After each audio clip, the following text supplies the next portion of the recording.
Let's go, man. Start us off right now, baby. Let's go. Let's go. All stops right now, man. Lines drill, all stops. Let's go, man. We ready to go right here. Tim Frazier. Ready to go right here, man. Let's DJ. Go. Most important thing for them is leadership. They need to keep the guys together. They need to be a cohesive unit. We just want to be able to go out there and just help our team the most. Being at the point guard and, him being in the point when I'm out. The ball's in our hands, so we're there to make plays. We're there to lead our team. They got to do it all. It can't be just, 20 points with no rebounds and no assists and no steals. For this team to be really successful, unfortunately for them, they have to do it night in and night out. And when they don't do it, the outcome's not going to be as great. We're both captains. We have to work hand in hand. Our trust starts off the court. I could tell him something, and I tell him to keep it between me and him, and he won't tell anybody else. The same thing for me. We got confidence in each other just to know that even if I make a mistake, he still believes in me and I still believe in him. So that should make them better leaders. Guys, we've been through this before. Look at the adversity, real life adversity. It's not about winning or losing. This is a basketball game. We're talking about real life stuff. Ruptured Achilles, loss of a parent. And as long as they continue to battle together, they can show this team that we can battle through anything. I have a dream. My 4 little children will one day live in a nation where they will not be judged by the color of their skin, but by the content of their character. I have a dream today. Martin Luther King Day represents an opening of eyes of society. The March on Washington for blacks, I think, gave us the impetus to understand that change could happen. It was the beginning of the crack in bigotry and racism in America. My son, when I think of Martin Luther King Day, I think of when I was in college, and the experience I had is entirely different. The most valuable player in the tournament, Charlie Scott. My teammates, after the game was over, they would go to the sororities and fraternities, and I had to go back to the dormitory because I could not be with them. If they wanted to go out and eat, I could not go with them. Within the state of North Carolina, I was still a black guy that was basically trying to integrate a white society.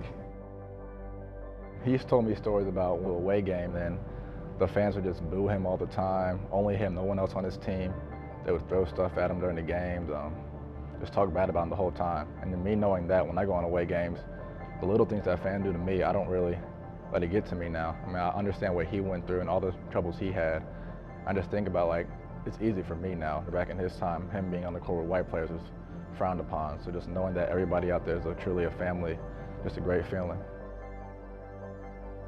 My son is now allowed to, when he plays, the white fans stand up and cheer for him just as loud as they stand up and cheer for anyone else.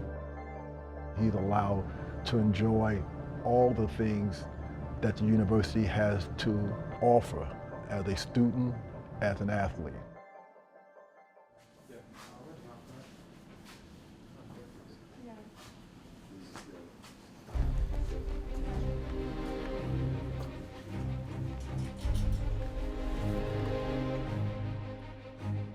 Now remember, Newbill and Frazier, they both can drive it, they can draw fouls. A huge challenge. They're a good team, but a great opportunity for us to get to where we want to be champions. Sir. I got a Canadian friend, Nik, of mine. He's a meteorologist. And every time I think about basketball and we talk, I said, man, what advice would you give me for our team? He said, just remind them boys to make it rain. Let's make it rain. Hey!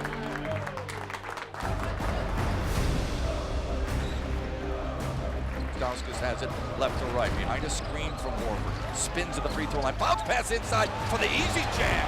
Gorgeous dish from Stauskas. That's a play Stauskas would not have made last year. Different player and a really good one from last year. This is a gorgeous display on how to beat a team at home. Stauskas for three, bring it up. 40-27, Michigan by 13. Penn State, they need to have a half where their two best players are both playing at the top levels. pocket. 16 is Frazier. Drives, lays it up and in. It's a three-point game. He looks like a pro to me, Steve. I mean, I don't see anything that doesn't suggest he can't play in a three-letter league. Newbill, other end to answer with a layup and does. Penn State, they're just beating Michigan off the bounce. Frazier picked it off. Frazier down the floor. Frazier lays it in. Penn State's within two, 43-41. Yeah, this is the great version of Tim Frazier tonight, Stevie. He has been the best player on the floor here tonight.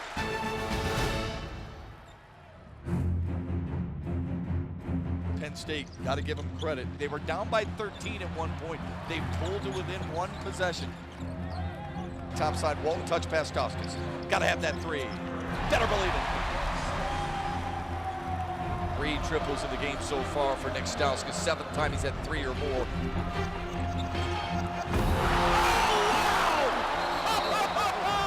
And the Chrysler Center is on its feet. Remember, it was 50-47. Michigan on a 14-2 run.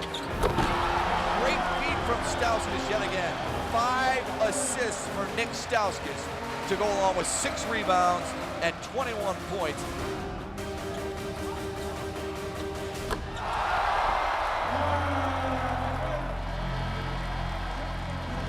Michigan's going to win at 80-67. They've now won 7 of their last 8 in this series against Penn State.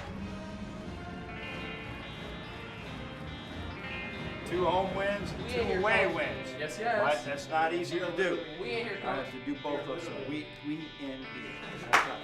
We are. I'm proud of you. You deserve tomorrow off now, right? You got it. All right, team win. Let's get up here. Let's go.